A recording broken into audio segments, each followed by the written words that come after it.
कस्तूरीतिलकं ललाटपटले वक्षस्थले कौस्तुभं नासाग्रे वरमौक्तिकं करतले वेणुः करे कङ्कणं सर्वाङ्गे हरिचन्दनं सुललितं कण्ठे च मुक्तावली गोपस्त्रीपरिवेष्टितो विजयते गोपालचूड़ामणिः।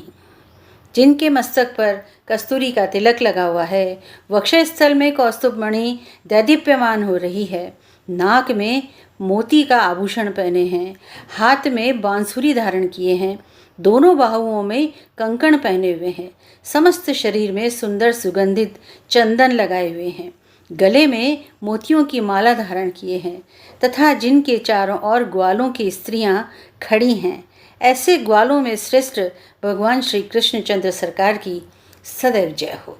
जय श्री कृष्ण दोस्तों, कृष्ण आस्था प्रमिला चैनल पर आपका हार्दिक स्वागत करती हूँ और पुरुषोत्तम महात्म्य का 21वां अध्याय आज हम श्रवण करते हैं। उससे पहले श्री हरि विष्णु का विष्णु सहस्त्र नाम। जीवो विनयिताक्षी मुकुंदो मित विक्रमः अम्भो निधिरनन्तात्मा महोदधीशयोऽन्तकः अजो महार्हः स्वभाव्यो जितमित्रः प्रमोदनः आनन्दो नन्दनो नन्दः सत्यधर्मा त्रिविक्रमः महर्षि कपिलाचार्यः कृतज्ञो मेदिनीपतिः त्रिपदस्त्रीदशाध्यक्षो महासंगः कृतांतकृत। अर्थात क्षेत्रज्ञ रूप से प्राणों को धारण करने वाले, अपने भक्तों के विनय भाव को प्रत्यक्ष अनुभव करने वाले, मुक्तिदाता वामन अवतार में पृथ्वी नापते समय अत्यंत विस्तृत पैर रखने वाले, जल के निधान समोस्वरूप अनंत मूर्ति, प्रलय काल के महान समुद्र में शयन करने वाले, संहार करने वाले, मृत्यु स्वरूप शत्रुओं पर विजय प्राप्त करने वाले, स्मरण मात्र से प्रमुदित करने वाले, चिंता हरने वाले, सबको प्रसन्न करने वाले, धर्म ज्ञान आदि गुणों से युक्त, 3 पगों में तीनों लोकों को नापने वाले, सांख्य शास्त्र के प्रणेता भगवान कपिलाचार्य भक्तों के प्रति कृतज्ञता का भाव रखने वाले और उनको स्मरण करने मात्र से समस्त कर्मों का अंत कर देने वाले, ऐसे श्री हरि विष्णु को बारंबार नमस्कार करती हूँ, उनकी शरण लेती हूँ। 21वां अध्याय। हरि कहने लगे कि हे नारद, फिर प्रतिमा को अग्नि के द्वारा शुद्ध करके प्राण प्रतिष्ठा करें, अन्यथा मूर्ति धातु की ही रहती है। ये समस्त कार्य किसी जो जानकार ब्राह्मण है उसी से करवाए जाने चाहिए, अन्यथा बिल्कुल सिंपल सादे तरीके से मूर्ति को आप स्नान करवाइए और उसके बाद में पूजा शुरू कर दीजिए।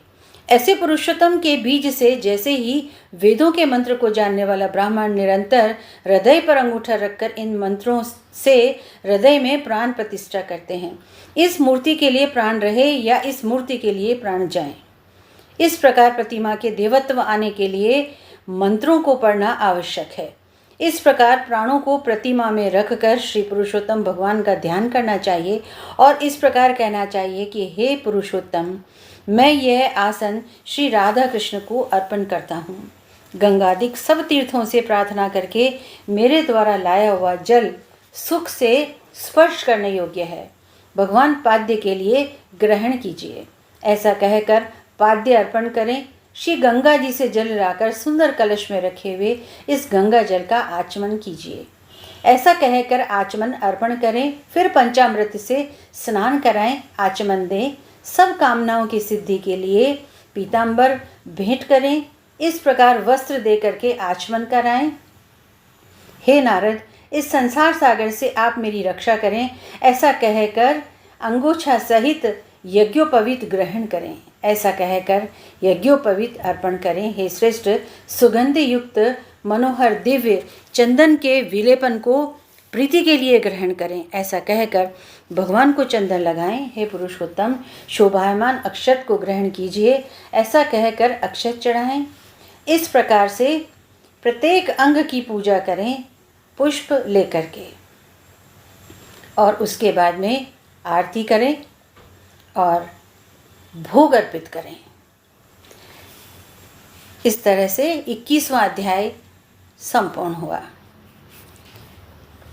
जय श्री कृष्ण दोस्तों, कृष्ण आस्था प्रमिला चैनल पर आपका हार्दिक स्वागत करती हूँ। और अधिक मास की कथा अब कुछ ही दिन शेष रहे हैं, तो इसको अपने इष्ट मित्रों के साथ अवश्य ही शेयर कीजिए ताकि उनको जो बचे हुए दिन हैं उसका लाभ मिल सके। बहुत बहुत मंगल कामनाओं के साथ में जय श्री कृष्ण। हर हर महादेव।